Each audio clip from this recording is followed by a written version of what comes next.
Et si mon cœur s'était, et si les mots m'aimant, mon cœur ne peut s'éteindre, même si mon cœur s'était, alors mon silence t'adore, car tout dans ton glorieux décor annonce que tu agis encore. Seigneur, je te dis merci. Oui, il nous arrive parfois de manquer les mots. Quand on se trouve face à la splendeur de la grandeur de Dieu, lorsqu'on se trouve face aux choses incalculables que l'Éternel accomplit, lorsque nous contemplons la nature, lorsque nous regardons les cieux et la terre, lorsque nous voyons l'ouvrage de ses mains, il nous arrive de manquer les mots.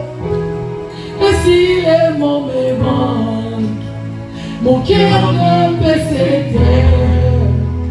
Et si mon cœur s'éteint, alors mon silence t'adore. Car tout dans ton glorieux décor annonce que tu agis encore. Seigneur, je te dis merci. Ton amour à moi est bon. Et notre esprit s'accorde dans un élan de tendresse. Je me réjouis sans cesse. Je viens savourer l'amour. Et mon cœur contient pour toujours et partout. Seigneur, je te dis merci. Seigneur, nous te disons merci. Seigneur, ton amour qui est dans de nos cœurs nous pousse à te dire merci. Seigneur, des fois, il n'y a même pas une raison pour te dire merci. Simplement parce que tu es Dieu, nous te disons merci. Seigneur, parfois ce n'est pas à cause de ce que tu as fait. Non, ce n'est pas parce que j'ai fait quelque chose de ta part, mais simplement parce que ton amour remplit mon cœur. Mon cœur savoure cet amour et j'ai envie de te dire merci. Et ce matin, Jésus, oh, même si les mots me manquent, Seigneur, je vais laisser parler mon cœur. Et si mon cœur Et lorsque mon cœur déborde de cet amour, alors mon silence t'adore. Alléluia. Mes faibles mots tes sentis, Jésus, et mon esprit te magnifie ce matin. Seigneur, je te dis merci. Ton amour déborde dans mon cœur ce matin. Laisse que ton amour déborde le cœur ce matin. Laisse que ton amour touche le cœur ce matin. Laisse que ton amour envahisse le cœur ce matin. Jésus, nous voulons savourer cet amour.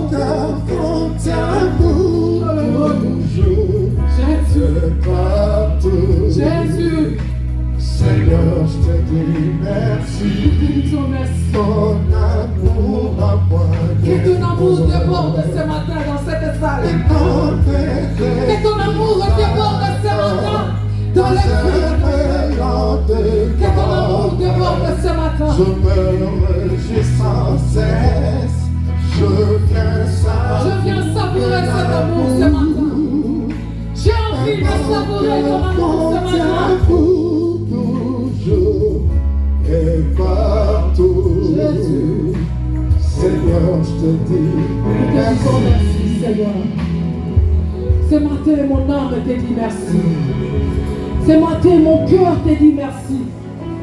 Ce matin, mon cœur qui savoure ton amour te dit merci. Oh Seigneur, merci. Parle à un cœur ce matin. Que ton amour instruise une vie ce matin. Que ton amour communique la joie ce matin à un cœur. Que ton amour redresse ce matin une tête bien courbée. Que ton amour ce matin ramène sur le droit chemin une âme qui est en train de s'égarer. Que ton amour ce matin, oh Seigneur, redresse c'est les chemins qui sont tortueux. Que ton amour, Jésus, aplani ce matin nos chemins pour que nous accédons à ta gloire et que nous saisissons l'immensité de ton amour et que nous comprenions la puissance de ton amour. Jésus, nous sommes le fruit de ton amour. Nos vies ce matin sont le fruit de ton amour. Notre présence ce matin résulte de ton amour. Toi qui, ta parole nous dit, tes bontés ne s'épuisent point. Si tes bontés ne s'épuisent point, Père, parce que cela découle de ton amour.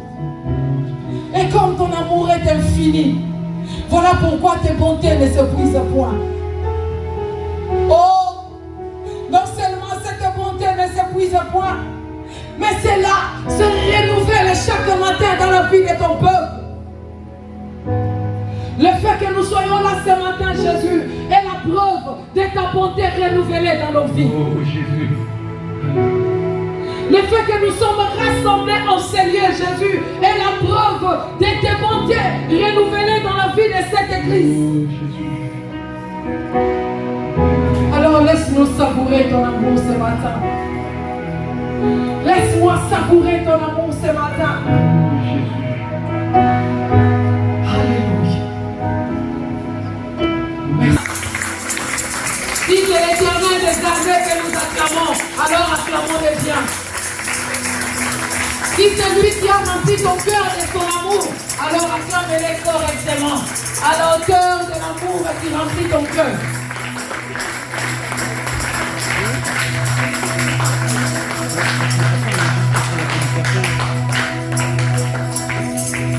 Amen, amen. Amen, amen. Pour ne pas nous faire des exercices, nous allons lire la parole de Dieu et nous allons nous asseoir une fois pour toutes. Nous sommes dans l'évangile des Jean.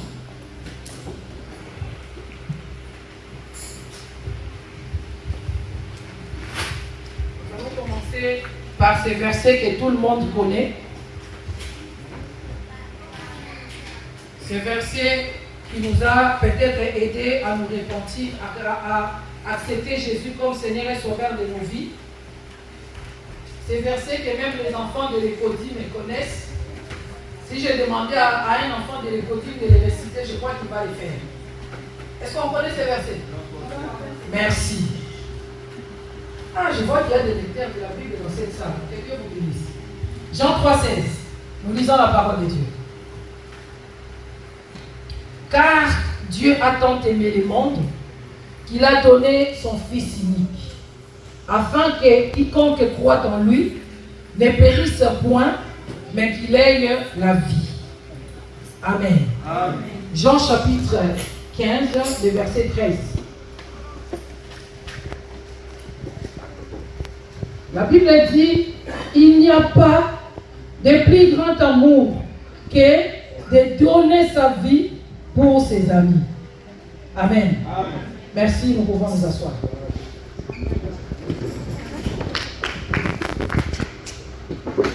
Merci pour celle qui a acclamé, il a compris la révélation. Je crois qu'il est connecté à mon esprit, il sait ce dont nous allons parler aujourd'hui. Est-ce que c'est ça? Amen. Amen. Dieu est merveilleux, j'ai encore le privilège, parce que c'est un privilège. Ce n'est pas le fruit de mérite, ce n'est pas parce que maman Berthe parle bien, loin de là. C'est juste le privilège que j'ai eu ce matin de me tenir encore devant ce peuple si précieux, ce peuple acquis au prix de la vie de Jésus. Amen. Et je rends grâce à Dieu pour ça. Et je dis merci à l'ange de cette église, le pasteur Jonas Manzambe, qui ne cesse de renouveler sa confiance en nous pour nous accorder cette chair qui est si chère pour ceux qui sont chers. Amen. Amen. Comme nous savons tous, bien aimés, nous sommes dans l'année de la croissance. Amen. Amen. Ça, nous n'avons pas oublié, même dans notre sommeil, même si on venait te réveiller, à peine réveillé de ton sommeil, on te pose la question, quel est le thème de l'année? Tu vas dire la croissance. Ça, on le sait. Amen. Et nous avons traversé le premier semestre. Nous l'avions fini, tant bien que mal, avec des succès, avec des victoires, avec des épreuves, peut-être aussi avec des échecs. Et nous entrons dans la deuxième semestre de l'année, c'est-à-dire nous tendons vers la fin. Pendant le mois de janvier, les flèches étaient montantes et maintenant, la flèche elle est descendante. C'est-à-dire nous allons pour clore cette année. Et quelqu'un d'avisé, quelqu'un de prévenant va commencer déjà à faire le bilan de sa vie. On n'attend pas seulement le mois de décembre pour faire le bilan de sa vie. Parce que lorsqu'on fait le bilan au mois de décembre, on a du mal à rectifier les tirs. Parce que ce qui est fait est fait. Mais lorsque, au milieu de l'année, on s'assoit, on fait le bilan, on se dit d'où est-ce que nous venons et où est-ce que nous allons, on a encore le temps de rectifier les tirs. De se dire que non, là ça n'a pas marché, j'ai encore le temps de me rattraper pour pouvoir connaître l'excellence ou bénéficier du thème de cette année. Pour se dire oui, là où ça a marché, je vais continuer dans cet élan pour qu'à la fin de l'année, que tout se passe bien dans ma vie. Et nous sommes au mois de juillet, c'est-à-dire le début du deuxième semestre de l'année, où il est de notre intérêt, il est de notre avantage de commencer à réaliser, nous avons déjà consommé 6 mois. Qu'est-ce qui a cru dans ma vie? Quelle est la croissance que j'ai connue dans ma vie? Est-ce que sur le plan spirituel, il y a une croissance? Est-ce que sur le plan moral, il y a une croissance dans ma vie? Est-ce que sur le plan matériel, il y a une croissance dans ma vie? Et avec l'ordre de l'ange de l'église, nous voulons, sur le plan spirituel, nous avons déjà parlé de la croissance spirituelle. Si tu l'as compris, gloire à Dieu. Si tu ne l'as pas compris, cherche à te rattraper autrement. Et nous voulons commencer ce deuxième semestre de l'année à parler de la croissance financière, à parler de la croissance matérielle. Parce que l'apôtre Jean dit, je souhaite que tu prospères à tous égards, comme prospère l'état de ton âme. C'est-à-dire l'âme de quelqu'un qui prospère doit être visualisée par sa prospérité matérielle. Et pendant 6 mois, nous avons parlé de la croissance spirituelle. Pendant 6 mois, nous nous sommes dit comment faire, comment grandir dans le spirituel. Maintenant, parlons aussi des choses de la terre. Parce que l'évangile, ce n'est pas seulement pour les cieux, de l'eau là, oui. Mais avant que tu sois surpris dans l'eau là, tu dois déjà vivre le bonheur sur la terre. Tu dois déjà par ta vie refléter ce qui sera aux cieux. Tu ne peux pas être dépourvu de tout et un jour te retrouver au ciel. Oh, tu vas être surpris. Quand il faudra marcher sur de l'or, tu vas dire non, moi je ne peux pas. Sur la terre, je n'ai même pas pu acheter une chaînette d'or. Sur mon cou, il ne sait même pas passer un petit chaînette d'ange. Et là, il doit marcher sur de l'or. Il te sera compliqué. Voilà pourquoi nous devons connaître aussi les secrets de la croissance spirituelle. Je bénis le message que nous avons écouté le dimanche passé, où l'homme de Dieu, je bénis Dieu pour son ministère à lui. Il a cette grâce-là de parler de finances, de parler de matériel, de parler de la bénédiction matérielle. C'est sa grâce à lui. Mais comme Dieu nous fait aussi grâce, nous allons aussi essayer, même si ce n'est pas notre domaine, mais nous allons essayer d'en parler. Et ce matin, je vais parler sur les données. Nous venons de lire l'évangile de Jean. Jean chapitre 3, verset 16. Les versets que je disais, tout le monde connaît. Et principalement, lorsqu'on parle de Jean chapitre 3, verset 16, c'est pour amener une âme au Seigneur. Dieu nous a aimés. Bien-aimé, mon Dieu t'aime. Bien-aimé, donne ta vie à Jésus, parce que Dieu a donné son Fils pour le salut de l'humanité. Et c'est justement là où il y a la clé de toutes choses. C'est justement là où il y a le mystère du salut même. Dieu qui est Dieu, lorsqu'il a créé le monde, lorsqu'il a créé toutes choses que nous voyons ou que nous ne voyons pas, il avait le pouvoir, il avait les capacités de sauver le monde par plusieurs manières.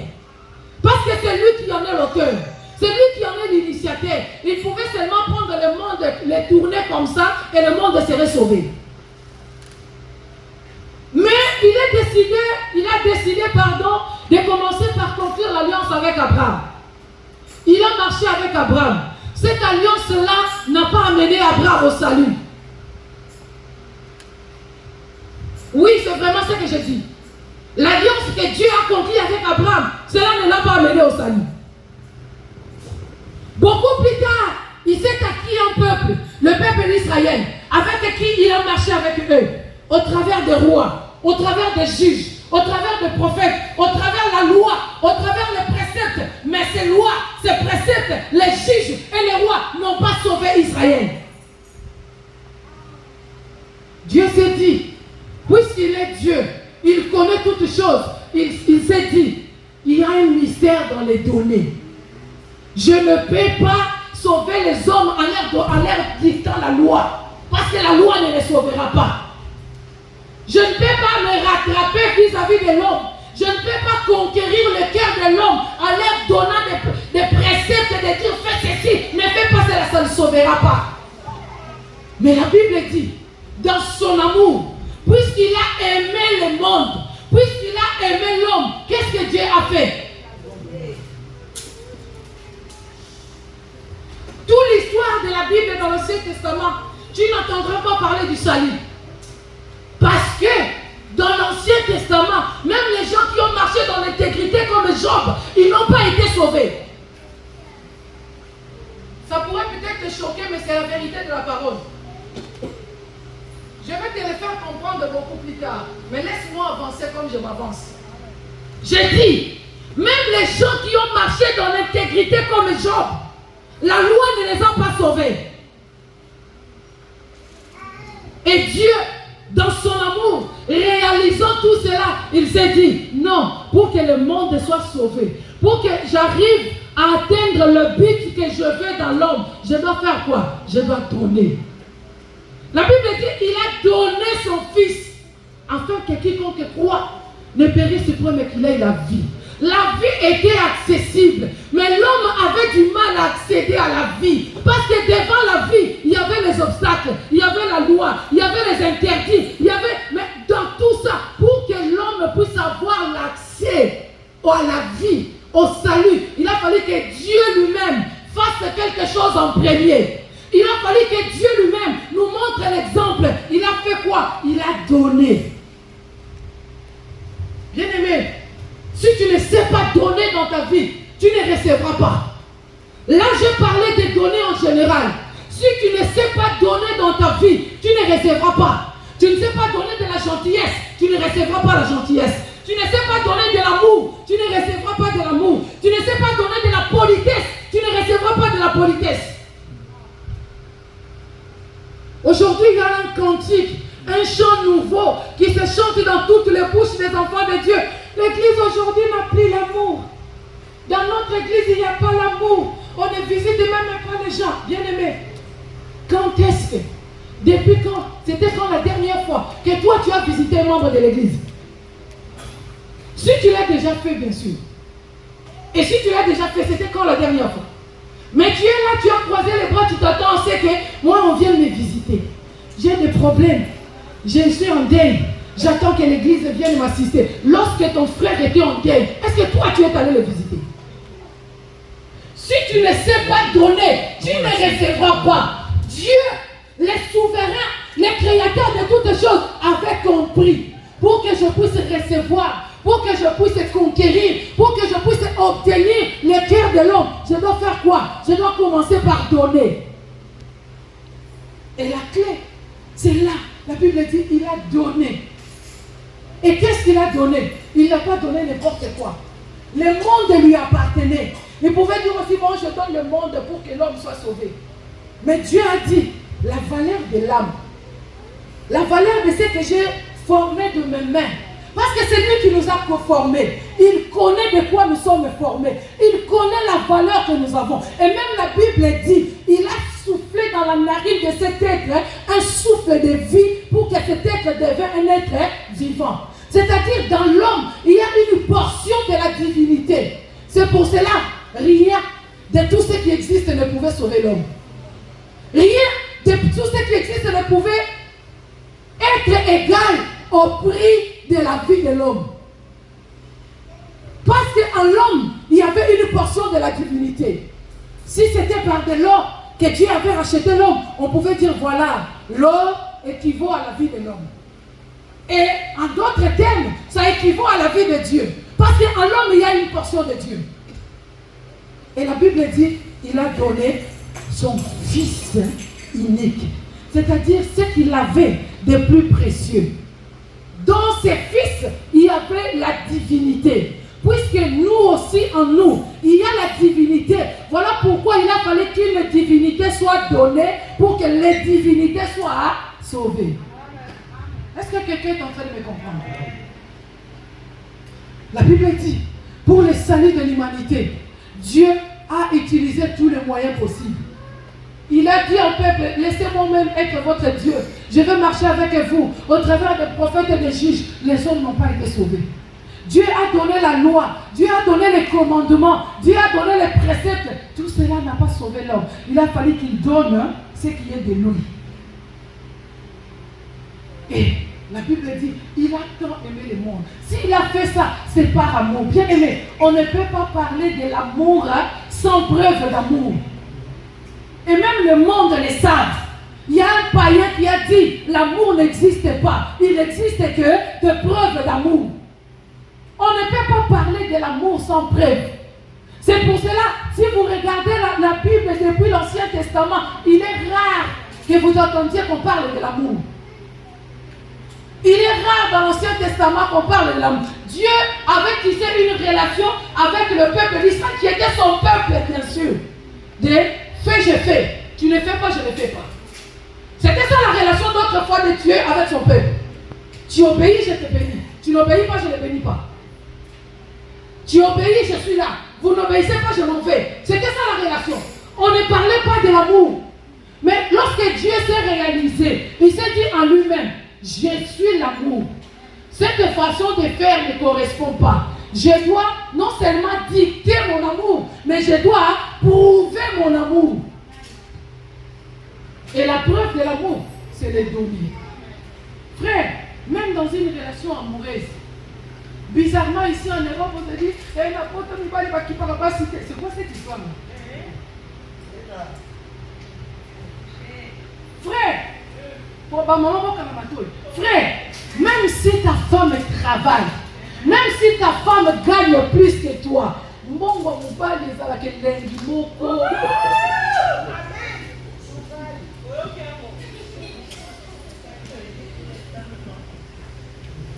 c'est ça la preuve de l'amour. Les mamans, écoutez-moi. Moi aussi, la chemise pour aller, pas mon élanga. Le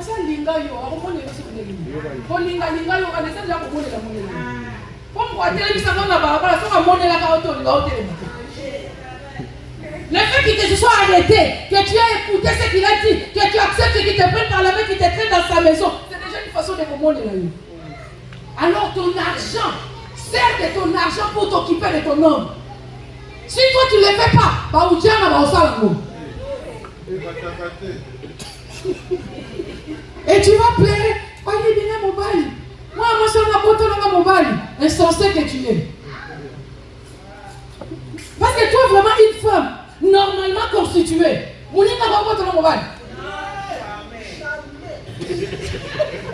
c'est parce que tu n'as pas su donner. Tu n'as pas su donner. Et quelqu'un d'autre lui a donné. C'est pour cela que l'homme a été ravi. Parce qu'il y a un pouvoir dans les données. Il y a une puissance dans les données. Si toi tu ne sais pas donner, l'homme tu ne sais pas donner à ta femme, la femme tu ne sais pas donner à ton homme, s'il croise le couloir de quelqu'un qui lui donne, il partira. Et Dieu s'est dit, je n'ai pas seulement à dire que j'aime mon père. Je n'ai pas seulement à dire que j'aime mes enfants. Je dois prouver son amour. Et dans Jean 15, la Bible dit, il n'y a pas un plus grand amour, si ce n'est celui de donner sa vie. Dieu a été la preuve du plus grand amour.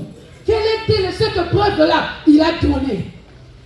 Et si aujourd'hui, toi tu dis que tu aimes Dieu, si aujourd'hui toi enfant de Dieu, si aujourd'hui tu dis que toi serviteur de Dieu, tu dis que tu aimes Dieu, persévérera par ta façon de donner. Celui qui ne sait pas donner à Dieu ne prétend même pas que tu aimes Dieu. Ne le dis pas, c'est de l'hypocrisie pure et simple.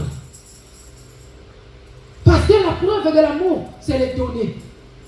On ne peut pas parler de l'amour sans le donner. L'amour se manifeste par le donner. Alléluia. Et ce que Dieu nous a donné, c'est tellement précieux, c'est tellement immense. Rien de ce que nous pouvons faire, rien de ce que nous pouvons lui donner sera égal à ce que lui nous a donné. Mais si nous donnons simplement par reconnaissance. De savoir que de ce que toi tu as fait pour nous, le fait que moi aussi je peux faire pour toi, voilà, je te donne. Mais rien de ce que tu vas donner, même des millions, même des milliards, ne sera comparable, ne sera égal à ce que Dieu a fait pour toi. Ce que nous pouvons donner à Dieu, il y a plusieurs sortes de choses, des termes, des manières à donner à Dieu. Mais faute de temps, nous n'allons pas parler de tout aujourd'hui. Qu'est-ce que nous pouvons donner à Dieu? Premièrement, nous devons donner à Dieu nos offrandes. Vous savez, souvent, quand on parle de l'offrande, directement, nous voyons l'argent. Oui, parce qu'aujourd'hui, je vais parler de l'argent. Mais l'offrande n'est pas que de l'argent. L'offrande, nous pouvons aussi offrir à Dieu notre personne. Nous pouvons aussi offrir à Dieu notre nous. Nous pouvons aussi nous offrir à Dieu. Parce que ce que lui nous a donné, il nous a donné sa vie. Alors il a aussi besoin du retour de notre vie. Nous donner à Dieu, c'est donner notre temps pour Dieu. Bien aimé, lorsque tu viens à l'église, lorsque tu quittes ta maison, lorsque tu interromps ton sommeil le matin, de se dire que moi je dois me réveiller pour aller à l'église, c'est une offrande que tu es en train de donner à Dieu. Et lorsque tu es là, tu passes 3 heures du temps assis à écouter une certaine perte qui nous vient de je ne sais d'où. C'est une offrande que tu es en train de donner à Dieu. Parce que parfois on se dit, à l'église, tout le temps aller à l'église, qu'est-ce qu'on va aller lui faire? Non, quand tu viens à l'église, tu apportes ton offrande. Ta personne, le temps que tu passes à l'église, l'énergie que tu gaspilles en dansant, en criant, en chantant, c'est une offrande que tu donnes à Dieu. Alors quand tu viens à l'église, bien-aimé, ne sois pas indifférent. Ne viens pas comme si quelqu'un qui allait regarder un spectacle de théâtre ou de comédie musicale. Non, nous ne venons pas assister à un culte, mais nous venons rendre un culte à Dieu. C'est ça l'offrande. Mais lorsque tu viens seulement assister, ça c'est pas une offrande. Parce que tu es là chanter, tu ne chantes pas. Prier, tu ne pries pas. Acclamer, tu n'acclames pas. Mais à la fin, on se demande, qu'est-ce que tu fous là? C'est pas comme si on t'avait braqué une arme pour te dire, allez, lève-toi, va à l'église. Non. Même si tu es enfant, tu te dis, non, mes parents m'ont dit, mais tu penses que tu as accepté. Tu vois vraiment que si tu avais dit non à tes parents, tu serais là. Il y a de ces parents qui vont à l'église, leurs enfants n'y vont pas. Mais quand toi, tu as raisonné dans ton cœur, tu as accepté de venir à l'église, rends un culte à Dieu. C'est ça le première offrande que nous donnons à Dieu. Le temps que nous passons dans la présence de Dieu, que ce ne soit pas seulement à l'église, même chez toi à la maison. Lorsque tu te dis, je vais me couper de tout, je vais me concentrer, je vais méditer la parole de Dieu, c'est une offrande que tu es en train de donner à Dieu. Lorsque tu dis, je vais éteindre la télé, je vais faire tout fermer, je vais entrer dans ma chambre pour pouvoir passer du temps dans la prière, c'est une offrande que tu es en train de donner à Dieu. Alors bien-aimé, fais-les régulièrement, fais-les fréquemment. N'attends pas seulement qu'il y ait un programme à l'église pour que tu te consacres à Dieu. N'attends pas seulement les dimanches quand tu viens à l'église. Ne parlons même pas de jeudi parce que tu ne viens jamais. Ce n'est pas seulement ça le temps de passer avec le Seigneur. Mais chez toi à la maison, dans ta maison, même dans ton lieu de travail, tu peux consacrer ton temps à offrir à Dieu de ta personne. Ton intelligence, tu peux aussi l'offrir à Dieu comme offrande. Tu regardes, qu'est-ce qui ne va pas dans notre église? Qu'est-ce que nous pouvons faire pour que notre église puisse avancer? On a du mal à payer les loyers. On a du mal à boucler nos fins du mois sur le plan financier. Moi, je suis comptable. Moi, j'ai étudié un peu le management. Moi, je m'y connais un peu en argent. Qu'est-ce qu'on peut faire pour que l'église puisse résoudre ce problème? Que tu mettes ton intelligence au service du Seigneur. Ça aussi, c'est une offrande. Mais par contre, aujourd'hui, nous sommes là. Nous utilisons notre intelligence pour se faire des inspecteurs. Au lieu partisans de la croissance.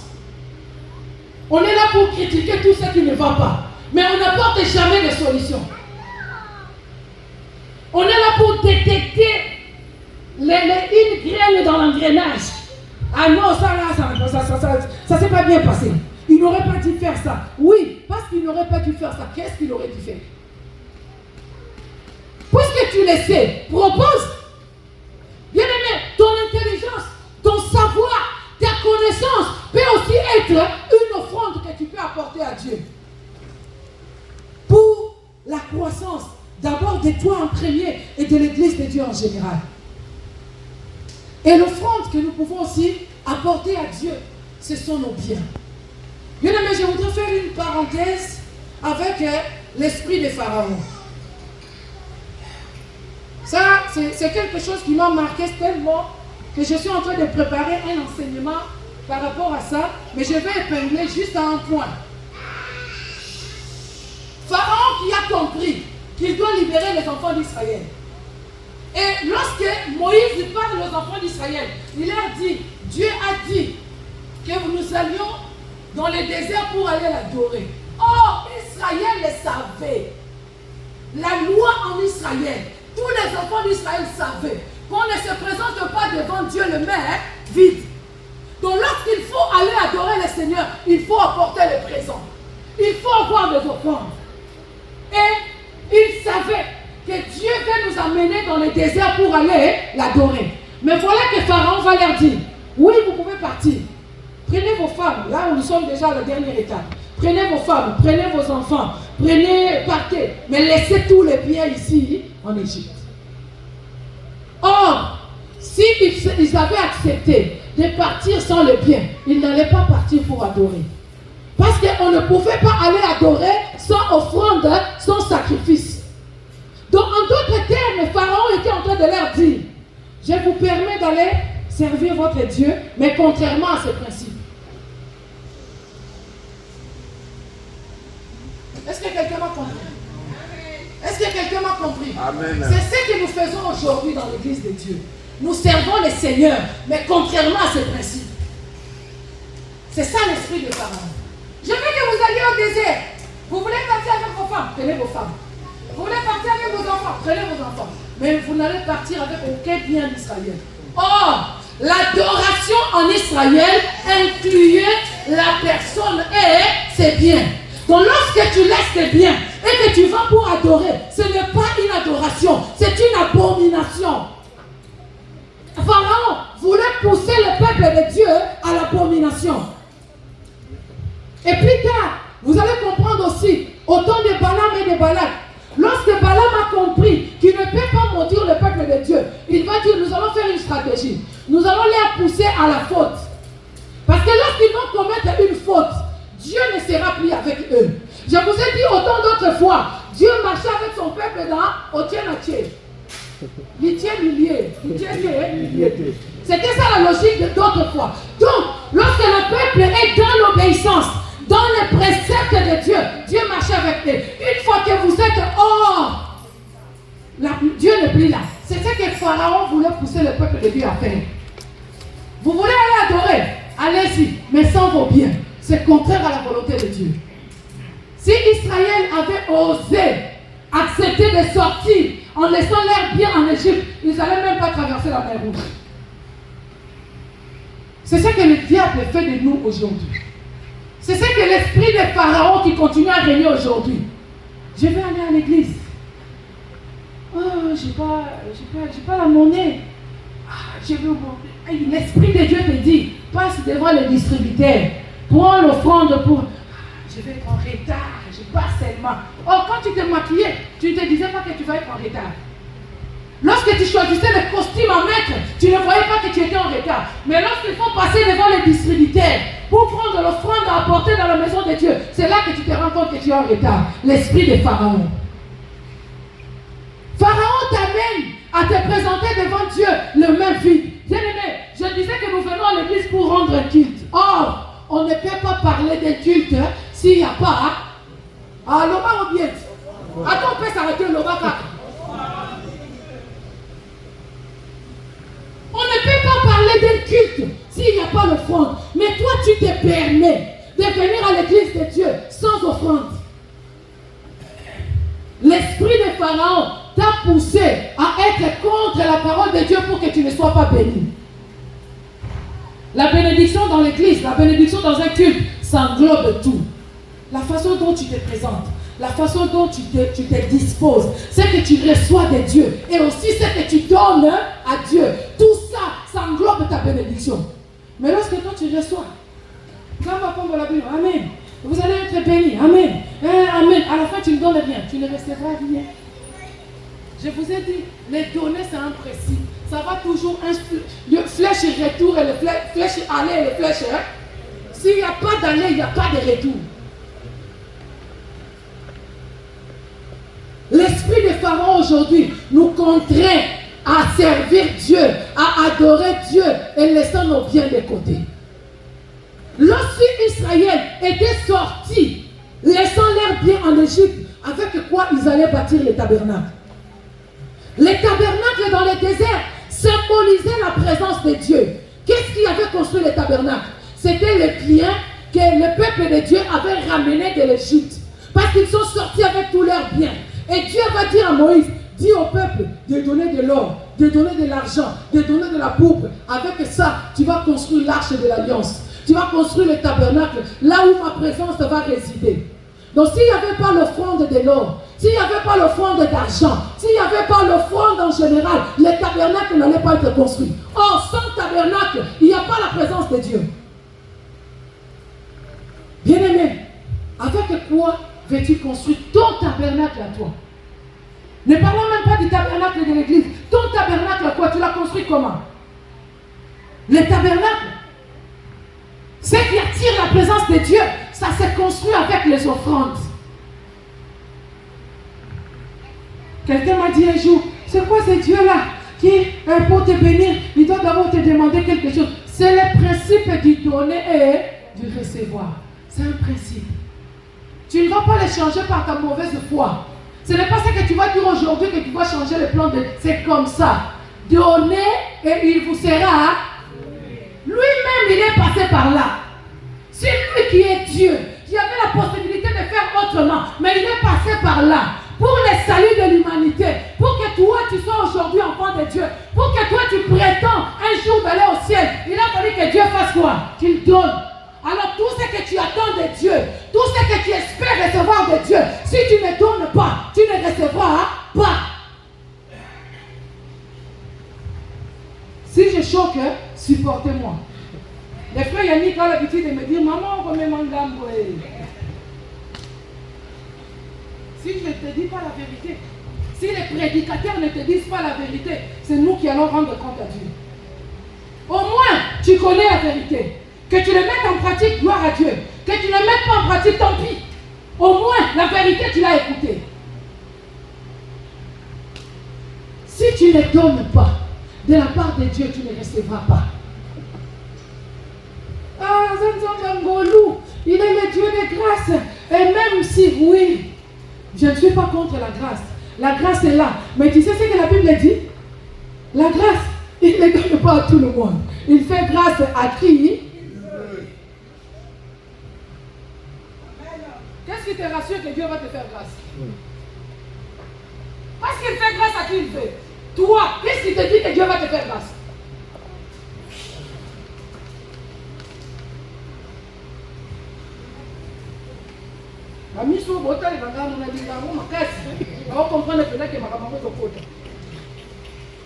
Bien-aimé, donner est lié intimement à ton salut. Parce que pour que tu sois sauvé, il a fallu que quelque chose soit donné. Et ce que Dieu a donné, comme j'ai dit, ce n'est pas n'importe quoi. Il n'a pas donné n'importe quoi. Pour que toi, tu te permettes de donner à Dieu n'importe quoi.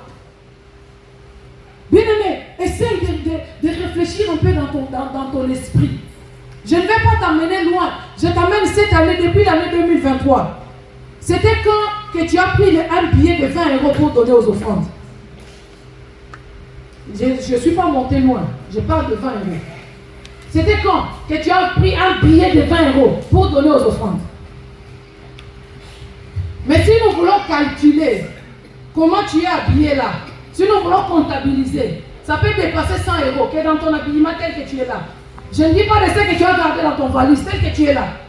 Mais quelqu'un qui vient à l'église, habillé à plus de 100 €, mais il apporte une offrande de 2 €.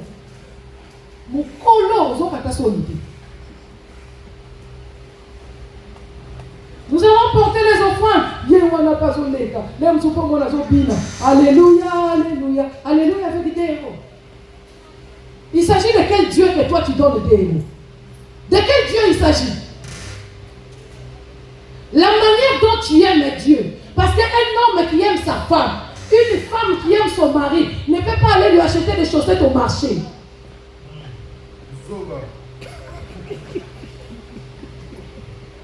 Je suis allé au marché et papa va quitter c'est moi. Mais combien 1,50 €? Frère, ma soeur, ton homme à toi, tu l'habilles avec des chaussettes de 1,50 €. Ton mari.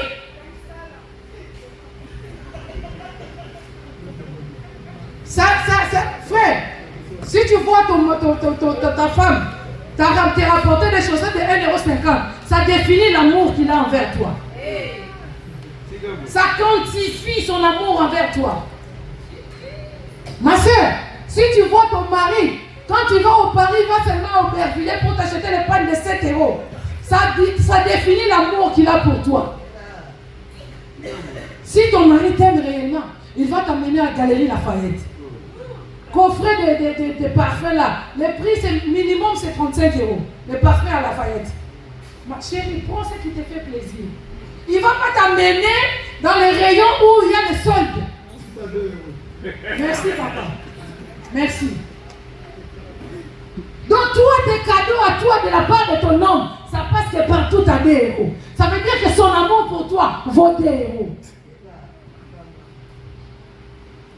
C'est pour ça toi aussi, de la manière dont tu aimes Dieu, c'est pour cela aussi que tu lui donnes des 2 €.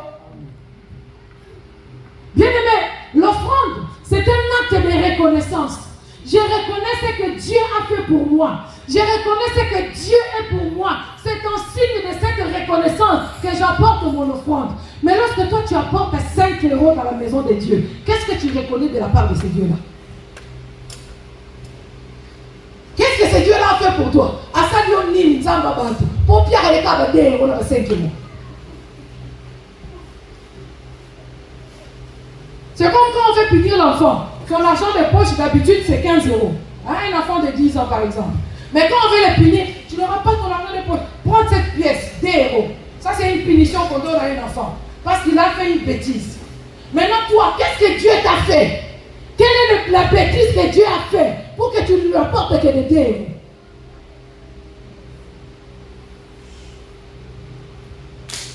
La façon dont tu aimes Dieu, ça définira l'offrande que tu lui apportes. Même pour venir à l'église, on n'est pas là tout le temps. Parce que je disais, venir à l'église aussi c'est une offrande. On n'est pas là souvent. On n'est pas là tous les jours parce qu'on n'aime pas Dieu. Quelqu'un qu'on aime, on cherchera toujours à être dans sa présence. On cherchera toujours à être à ses côtés. Je parie que les femmes qui sont mariées, vous êtes d'accord avec moi. Tu sais que ton mari finit le travail à 16 h. Il prend sa voiture, il arrive à 16h30. Dès qu'il arrive à 17 h, tu ne le vois pas, qu'est-ce que tu vas faire?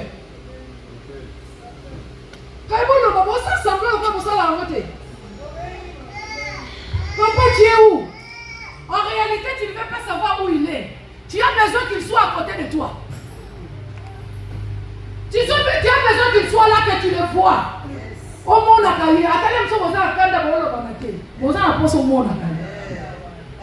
oh, mais vous ne vous parlez pas. Tu ne veux pas lui adresser la parole, mais tu as envie qu'il soit là. C'est parce que c'est ça l'amour. Quand on aime quelqu'un, on a besoin de sa présence.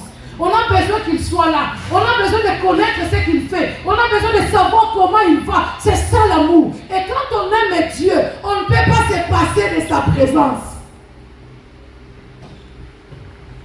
On ne peut pas faire toute une semaine. Le mardi, je n'ai pas eu le temps de participer à l'intercession en ligne. Mais j'ai dit que je fasse au moins un effort d'aller à l'église, que je sois dans la présence de Dieu. Parce que l'apôtre Paul est en train de dire, m'approcher de Dieu, c'est pour mon bien. Mais toi, t'approcher de Dieu, ça doit être tout un mécanisme. On doit appeler, frère, pourquoi tu ne viens pas? On doit exhorter, on doit encourager. Frère, quand est-ce que toi aussi tu vas encourager les autres? Si toi, on doit toujours t'encourager, toi, quand est-ce que tu vas encourager aussi les autres? Tout ça, c'est parce que nous aimons Dieu finement. L'amour de Dieu ne déborde pas dans nos cœurs. Mais lorsque l'amour de Dieu déborde dans ton cœur, tu chercheras toujours à être là. Tu chercheras comment faire plaisir à ces dieux-là.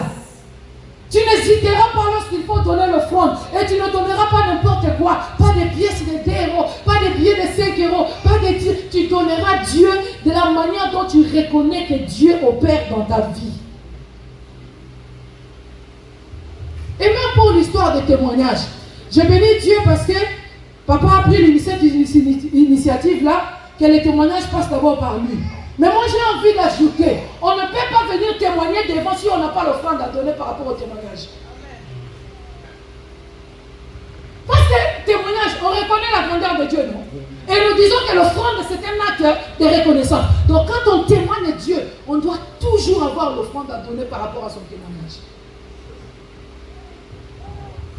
On ne te dit pas de garder tes témoignages, de ne plus venir le dire. Ça va édifier les autres. Mais accompagne ton témoignage avec l'offrande. J'ai encore le temps. Oui. Merci. Hein? Bon, nous allons passer à autre chose. L'autre façon de donner à Dieu pour exprimer notre reconnaissance, c'est aussi la dîme. Bien-aimés, dans toutes choses que Dieu a créées, il y a toujours un interdit. Lorsque Dieu a créé l'homme, il l'a placé dans les jardins. Dans les jardins d'Éden. L'Éden, c'est-à-dire les dieux de délices, où tout doit être beau, où tout doit être accessible, où tout doit être pétillant. Mais dans les jardins, il y avait l'interdit. Dans tout ce que Dieu fait, même dans ton corps, ton propre corps là, tu as un interdit. Et l'interdit dans nos biens, l'interdit dans tout ce que nous recevons, l'interdit dans ce que Dieu nous donne, c'est la dîme. La dîme, c'est un interdit pour toi. Tu n'as pas droit. L'offrande, c'est volontaire, on peut la donner. Mais la dîme, on la paye. Parce que c'est une obligation, c'est un interdit pour toi et l'obligation pour Dieu.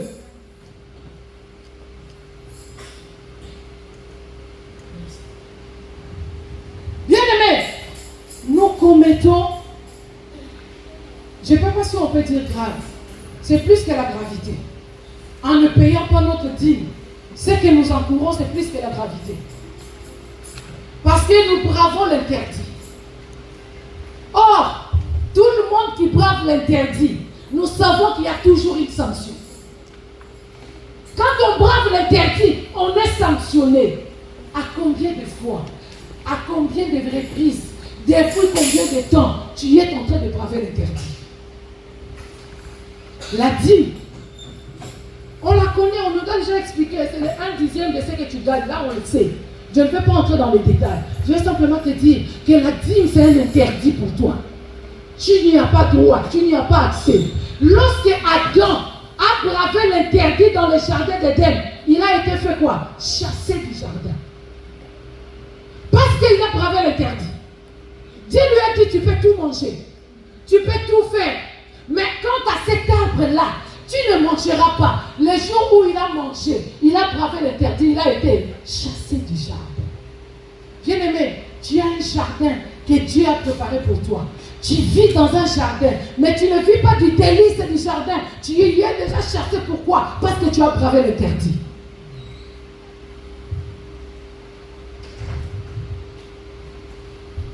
Dans chaque créature que Dieu a fait, il y a une semence. Est-ce que vous êtes d'accord avec moi? L'homme, quand Dieu a dit à l'homme et à la femme, soyez féconds, multipliez-vous, Dieu a mis à l'homme une semence de la reproduction. Même dans les les animaux s'accouplent pour se reproduire. Même les animaux, ils ont plus d'instinct. Je ne parle pas de l'intelligence, ils ont plus d'instinct que nous. Un animal ne s'accouple pas inutilement. Il ne gaspille pas sa sémence. Lorsqu'un animal s'accouple, c'est pour procréer. Contrairement à nous, où on les fait pour plaisir.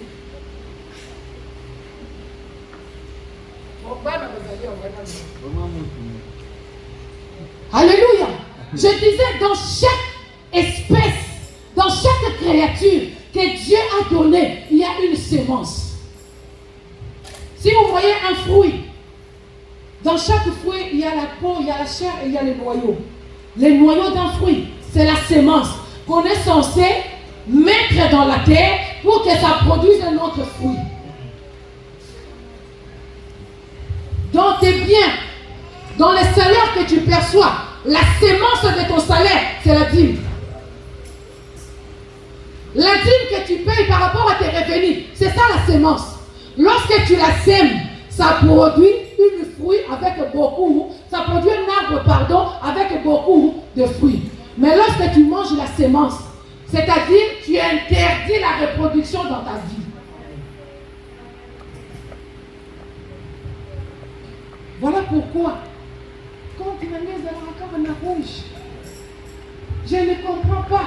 Je travaille, mais je ne sais pas ce que j'ai fait avec mon argent.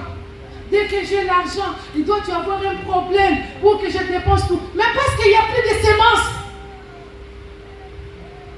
Il n'y a pas le mécanisme de la reproduction, il n'y en a pas. Voilà pourquoi ça doit sécher. Tu as mangé la peau. Tu as mangé la chair. Et tu as pris même les noyaux, tu as mangé. Et toi-même, quand tu mangeais les noyaux, là, tu ne sentais pas que c'était amer. Mais tu l'as quand même mangé. En faisant des grimaces, mais tu manges quand même la sémence de Dieu. Voilà pourquoi tu as arrêté la procédure de la reproduction de tes finances. Tu veux parler de la croissance? Commence par mettre à côté la sémence. Commence par apporter à la terre la sémence pour qu'il y ait une production. Si la sémence n'est pas mise à terre, il n'y aura pas de production. Aujourd'hui, tel que nous sommes là, chacun est conscient de ce que je suis en train de dire. Tu peux faire semblant de nier, mais tu es conscient que ta sémence, tu vas déjà pouffer, repouffer, tripouffé. Parce qu'aujourd'hui, le monde est pollué avec des messages comme quoi la dîme c'était pour l'Ancien Testament, c'était pour Israël, ce n'est pas pour nous. La Bible dit, la loi de la sémence et de la moisson, c'est une loi qui est éternelle, perpétuelle, qui ne s'arrêtera pas. Il y a des choses qui se sont arrêtées à l'Ancienne Alliance. À la Nouvelle Alliance, il y a des choses nouvelles qui sont arrivées. Mais la loi de la sémence et de la moisson, c'est une loi qui est éternelle. Parce que même Jésus lui-même, pour qu'il soit souverainement élevé, il a fallu qu'il soit quoi? Humilié jusqu'à la mort. C'est ça la loi. Il s'est sémé. Et dans cette sémence-là, quand la sémence a pourri, cela a donné l'arbre de la gloire. Et je t'ai dit autrefois que tous les grands de l'Ancien Testament, même l'intégrité de Job ne l'a pas sauvé. Raison pour laquelle Jésus devait descendre dans les zones souterraines. Il pouvait mourir à la croix. On le prend directement, il ressuscite lui-même à la croix. Il en avait les moyens, mais il avait une mission sous la terre. Il a fallu qu'on ramène Jésus sous la terre. Vous savez, le monde, les diables, il est tellement, permettez-moi le terme, bête.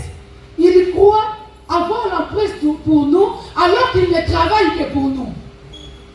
Le diable, c'est un serviteur de Dieu, mais ignorant. Tout ce qui s'est passé à la croix, si le diable savait la participation qu'il est en train de participer pour le salut de l'humanité, il n'allait pas le faire. Jésus pouvait mourir à la croix, on le laisse à la croix, troisième jour il allait ressusciter. Mais puisque Dieu avait une mission, il s'est servi du diable pour lui dire, prends mon corps, amène-le sous la terre. Les hommes d'autrefois qui ont été enterrés, ils étaient enterrés par la chair. Ce n'est pas leur esprit dont Jésus avait besoin. Parce que de leur esprit, ils pouvaient communiquer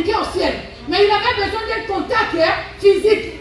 Voilà pourquoi il devait être enterré. Et la Bible dit, lorsqu'il est entré sur la terre, il est allé enseigner les esprits captifs. Entre autres, l'esprit de Job, l'esprit d'Abraham, l'esprit de Moïse, l'esprit de Josué, qui étaient autrefois captifs, parce qu'ils sont morts sans le salut. Et lorsqu'il a accompli la mission sur la terre, troisième jour, il a fait quoi? Si Dieu est passé par là, toi tu n'échapperas pas. Bien-aimé, la dîme, c'est la sémence que tu dois apporter dans la maison de Dieu. C'est la sémence que tu dois apporter à l'église pour que tes finances puissent croître, pour que tu puisses connaître une croissance financière, que tu arrêtes de pleurer tout le temps. Je suis en rouge, mon compte est en rouge, je n'ai pas la... Pour que cette chanson cesse de ta bouche, la sémence de Dieu, apporte-le là où il faut.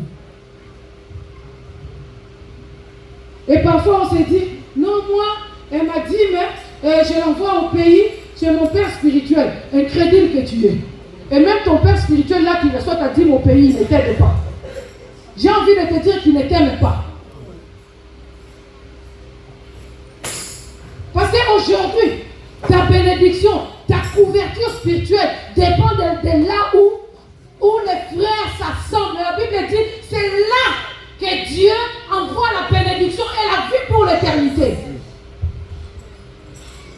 Il est ton père, on ne le dit pas. Il est et il restera. Mais aujourd'hui, tu le plies sous sa couverture.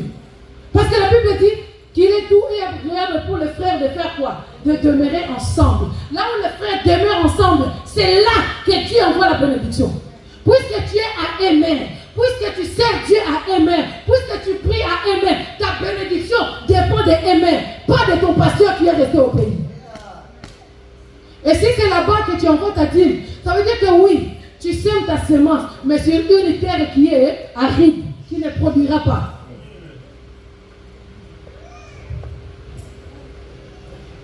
L'esprit de Pharaon t'a dit, va en Europe, travaille, mais ton salaire, renvoie-le ici en Égypte. Ça, c'est encore l'esprit de Pharaon. Tu dois t'en libérer. Ta bénédiction dépend de là où tu te trouves. Et même pour les pays, Dieu dit, priez pour les nations auxquelles vous vous trouvez, parce que votre bénédiction en dépend. Si ta bénédiction dépend de la nation française, ta bénédiction physique, j'avais dit, et à combien plus fort ta bénédiction spirituelle? Oh non, les choses de Dieu n'ont pas de frontières.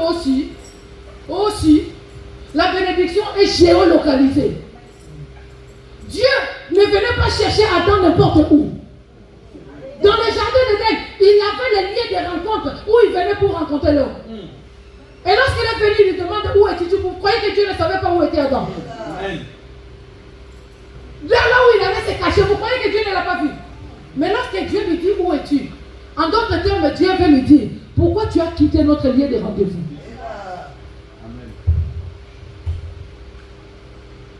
C'est quoi ton lieu de rendez-vous avec le Seigneur?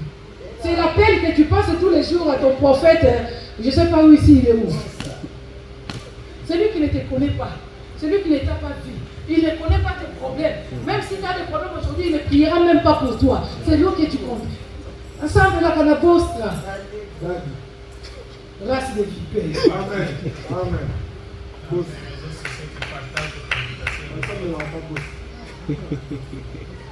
C'est scandaleux, bien-aimé.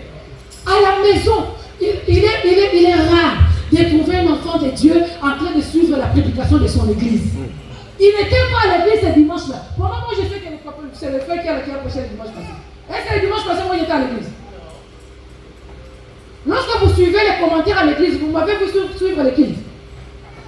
Mais je sais que je fais partie de cette maison-là. Cette bénédiction-là, je dois aussi la voir. Je suis entré dans l'internet. Je suis entré dans la page de l'église. Je suivi jusqu'à la fin. Chose que nous ne faisons pas. Mais prédication apôtre, tu connais toutes les horaires. Même il y a 1h du matin au Yébi. Amen. C'est ça. C'est vrai. Prédication de la foi, tu connais. Même les thèmes de convention qui passera en décembre, tu connais. Mais le programme de ton église, si on te demande, c'est quoi le programme de votre église? Je ne sais pas. Je sais seulement que dimanche on va à l'église. Après les restes, je ne sais pas.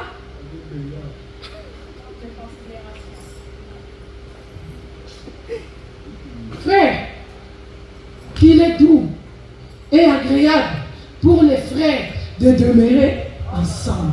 C'est là que Dieu envoie la bénédiction et la vie pour l'éternité. Crois-moi mon frère, avec ton histoire de Bosta, avec ton histoire de la foi, avec ton histoire de je ne sais qui, et les gens qui sont là. Bon, on a beau scandaliser au plus,